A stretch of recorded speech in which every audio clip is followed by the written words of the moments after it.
Beauty is the splendor of truth. This is the classical definition of beauty.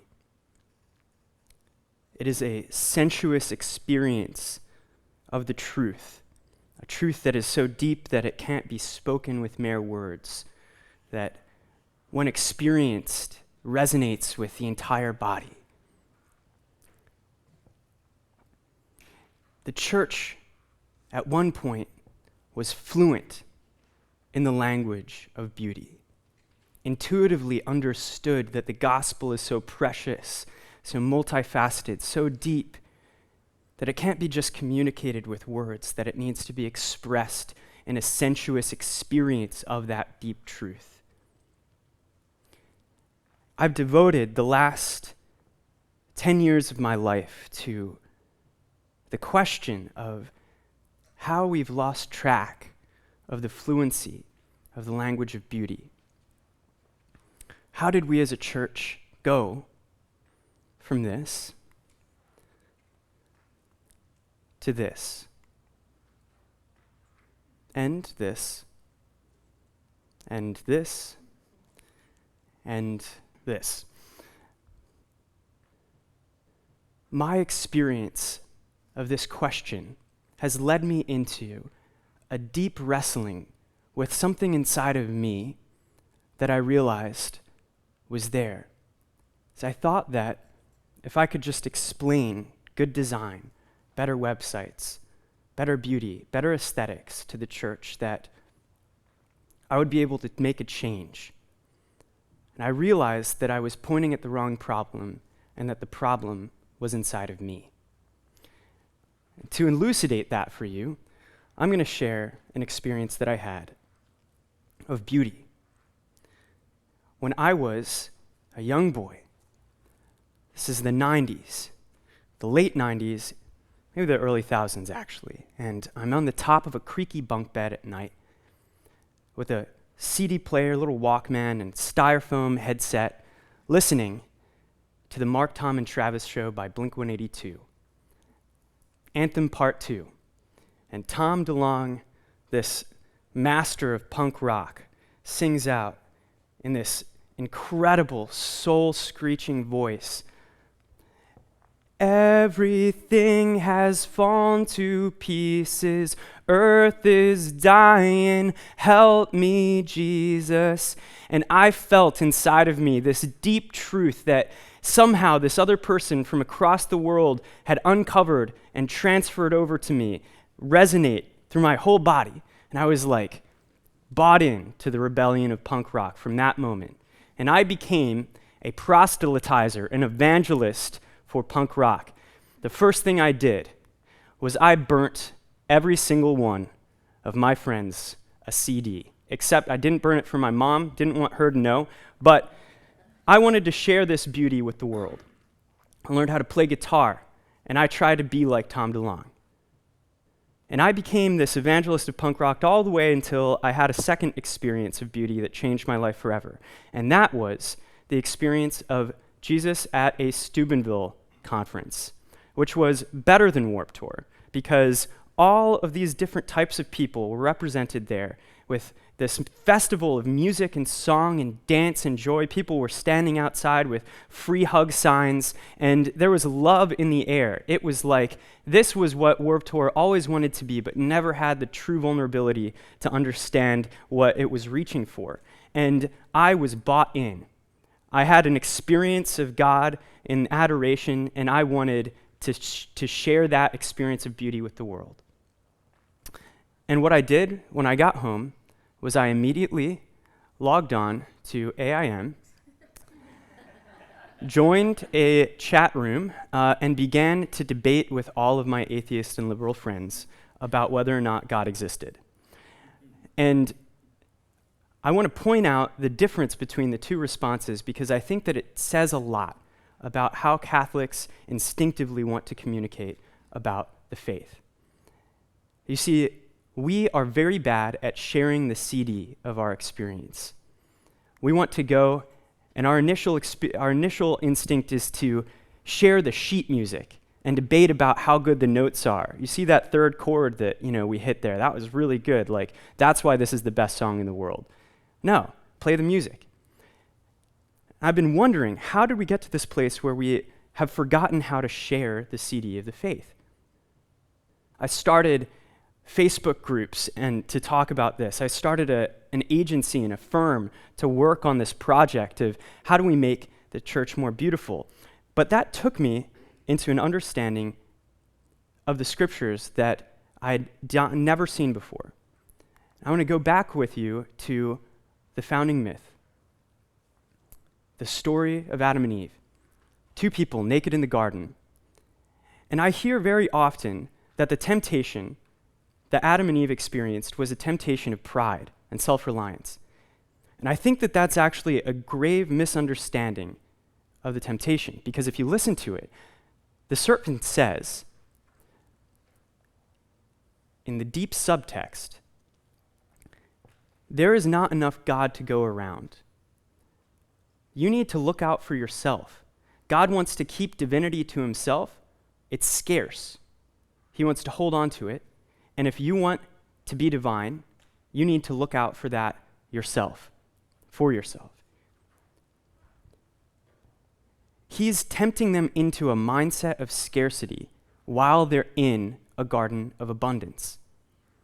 And what happens to everyone whenever they enter into that mindset is they create the scarcity around them. It's a self-fulfilling prophecy. How does that happen? Right after they're ejected from the garden, we see the story of Cain and Abel, where two brothers enter into competition with each other. When scarcity happens, competition is the immediate next step. It follows on its heels. Envy and murder. And what happens when envy and competition and murder enter into the picture? Language breaks down.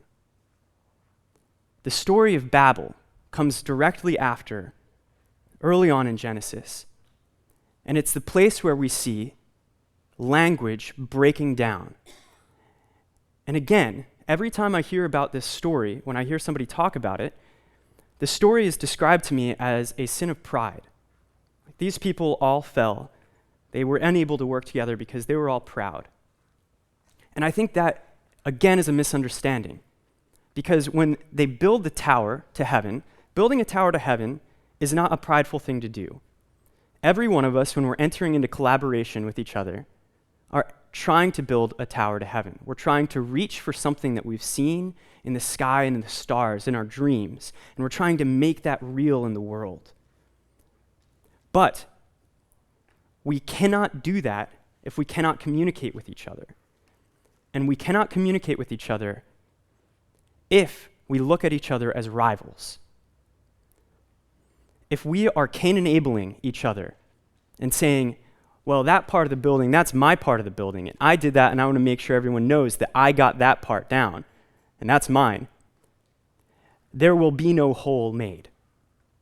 And I posit that the reason why we're not beautiful as a church right now, is not because we're bad at design or we don't have good artists or because of modernity. I think that it is because we are in a crisis of communication with each other as rivals, where we are full of scarcity and envy, and our communication is broken down on a personal level with each other. Our tower is crumbling. The ruins of Babel, the ruins of language, and the ruins of communication. And if we're going to solve the problem of bad websites and ugly churches and bad music, we have to start by becoming people who are willing to step out of our envy of each other and testify to abundance. This is an abstract statement, but I want to point out something about how God does it in the flesh. God knows that humanity has entered into competition with him. And so he speaks to us in language over and over and over again. But we cannot understand. And so in order to restore language and communication with us, he becomes vulnerable and sends his son. He shows up on the scene as a baby.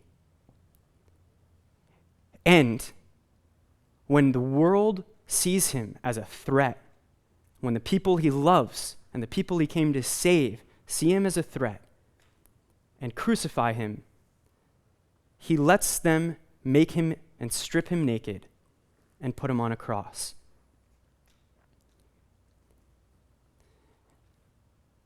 Jesus becomes a testimony to the garden while the world is willing to crucify him, while scarcity is the present reality in front of him.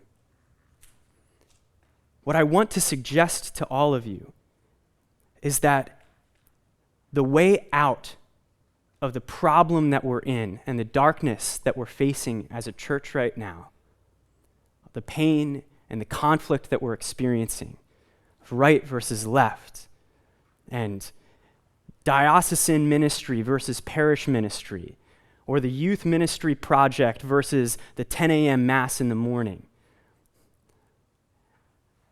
that the way through this painful and difficult time is actually going to be learning how to become vulnerable with each other again and becoming naked like Christ did to the people who we see as rivals. I want to posit that if we want to understand where we are failing as a church, that we have to start with ourselves and ask, who am I envious of?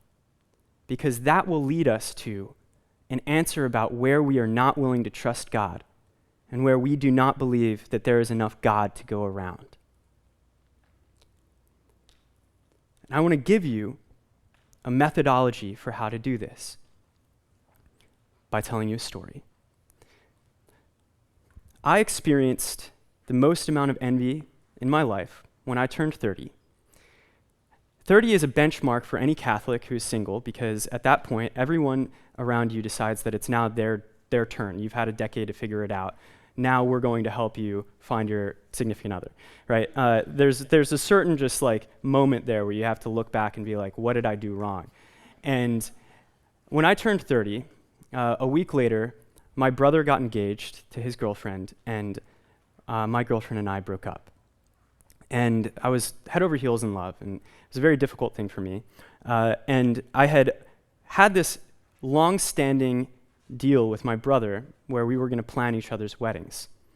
And so I was put in charge of planning the feast for my brother's victory while I was staring at the shambles of my own love life.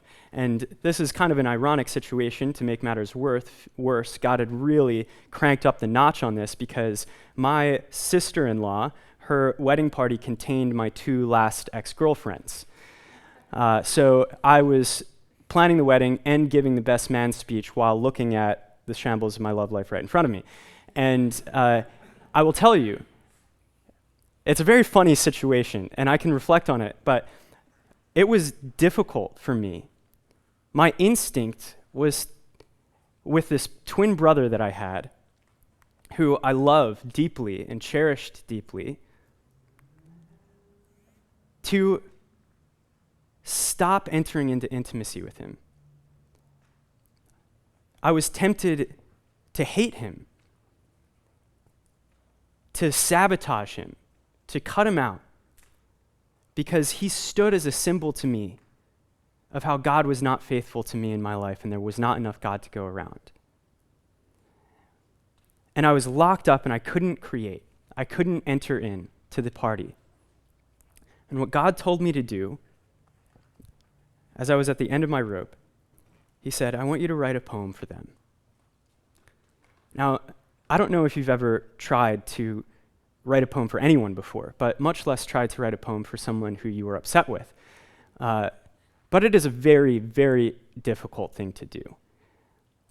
But what happened to me was that the process of writing it switched off the part of my brain that was in fight or flight mode and helped me enter into a garden of vulnerability where it wasn't just an act of like sharing something I was trying to mortify myself. It like healed me.